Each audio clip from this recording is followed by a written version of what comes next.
GST వసూళ్లలో -3% అన్నటువంటి దానికి సంబంధించినది ఇందాకనే మనం మాట్లాడుకున్నాం. అయితే ఇప్పుడు రెండో వెర్షన్ తెలుగుదేశం వాళ్ళకి సంబంధించినటువంటి వెర్షన్, వైసీపీ వెర్షన్ ఇద్దరిది చూద్దాం. జిఎస్టీ వాణిజ్య అభివృద్ధి సూచిక వసూళ్లు 2024 ఏప్రిల్తో పోలిస్తే 2025 ఏప్రిల్లో జిఎస్టీ పెరుగుదల.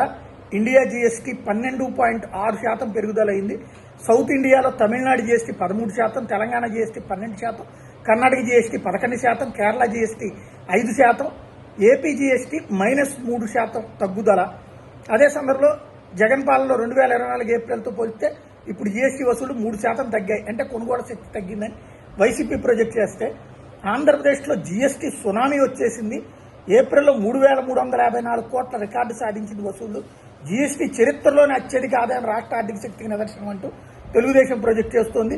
ఇది సంచలన రికార్డు అంటూ, ఇది మనం 11112222 ర్యాంక్స్ టైప్లో సంచలన రికార్డు. ఆర్థిక వ్యవస్థకి పండగ. ఆంధ్రప్రదేశ్లో జిఎస్టీ సునామీ. డిసెంబర్ 2024లో కాస్త వెనుకడుగు వేసినట్టు కనిపించిన ఆంధ్రప్రదేశ్ పన్ను వసూళ్లు తిరిగి ఉవ్వెత్తునెగిసింది. 2025 మొదటి త్రైమాసికంలో జిఎస్టీ ఆదాయం క్రమంగా పెరుగుతూ వచ్చింది. ఏప్రిల్ నెలలో అయితే ఏకంగా రికార్డులనే బద్దలు కొట్టింది. ఇది ఆర్థిక చరిత్రలో ఒక మైలురాయి. ఏప్రిల్ 2025లో రాష్ట్రం ఏకంగా 3,354 కోట్ల జిఎస్టీ వసూలు చేసింది. జిఎస్టీ వచ్చినప్పటి నుంచి ఇంత భారీ మొత్తం ఎప్పుడూ రాలేదు. ఇది కేవలం పన్నుల శాఖ పనితీరుకి నిదర్శనం మాత్రమే కాదు, రాష్ట్ర ఆర్థిక వ్యవస్థ ఎంత బలంగా ఉందో చెప్పకనే చెప్తోంది. పన్నుల ఆదాయం ఇలా పెరుగుతూ పోతుంటే రాష్ట్రం ఆర్థికంగా మరింత శక్తివంతమవుతుందన్న ఎలాంటి సమయం లేదు. గతంలో ఎన్నడూ లేనంత రికార్డు వసూలు 2017 ఆంధ్రప్రదేశ్ జిఎస్టీ చట్టం వచ్చిన తర్వాత ఏప్రిల్ 2025లోనే అత్యధిక జిఎస్టీ వసూలు నమోదయ్యాయి.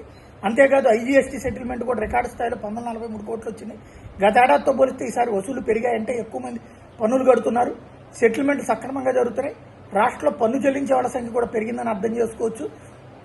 గత ఆర్థిక సంవత్సరం రెండో భాగంలో పన్నుల వసూలు పెరుగుతూ వచ్చాయని వాణిజ్య పన్నుల శాఖ తెలిపింది. చివరిగా ఏప్రిల్ 2025లో జీఎస్టీ వసూలు గరిష్ట స్థాయికి చేరినాయి. ఈ ఘనత సాధించడానికి కొన్ని ముఖ్యమైన కారణాలు ఉన్నాయి. రిటర్నులు సక్రమంగా దాఖలు చేయడం, పన్ను ఎగవాతలను అరికట్టడం, బకాయిలు వసూలు చేయడానికి ఎగవాతదారుల ఆస్తులు, బ్యాంక్ ఖాతాలను జప్తు చేయడం, వసూళ్లను ఎప్పటికప్పుడు పర్యవేక్షించడం, రాష్ట్రం కొత్త పన్నుల విధానంను అమలు చేస్తూ సాంకేతికతను వాడుతూ పన్నుల చెల్లింపులు పర్యవేక్షిస్తుండటంతో జీఎస్టీ వసూళ్ల భవిష్యత్తు చాలా ఆశాజనకంగా ఉంది. పన్ను వసూళ్ల వ్యవస్థను మరింత బలోపేతం చేయడానికి ప్రభుత్వం కృషి చేస్తుంది. దీనివల్ల రాష్ట్రం ఆర్థికంగా మరింత అభివృద్ధి చెందుతుంది. పన్ను చెల్లించే వాళ్ళకి మంచి సేవలు అందించడానికి, పన్నులు కట్టే విధానం సులభతరం చేయడానికి ప్రభుత్వం కట్టుబడి ఉంది. వ్యాపారాలు వృద్ధి చెందడానికి అనుకూలమైన వాతావరణాన్ని సృష్టిస్తున్న రాష్ట్ర ఆదాయాన్ని పెంచేందుకు కృషి చేస్తుంది అన్నటువంటి తెలుగుదేశం ప్రొజెక్ట్ చేస్తుంది. అయితే రిపోర్టు ఎలా ఉందన్నటువంటిది ఆల్రెడీ ప్రొజెక్ట్ చేస్తున్నారు. అసలు ఏది నిజమో ఇప్పుడు ప్రజలకు అర్థం కాని పరిస్థితి.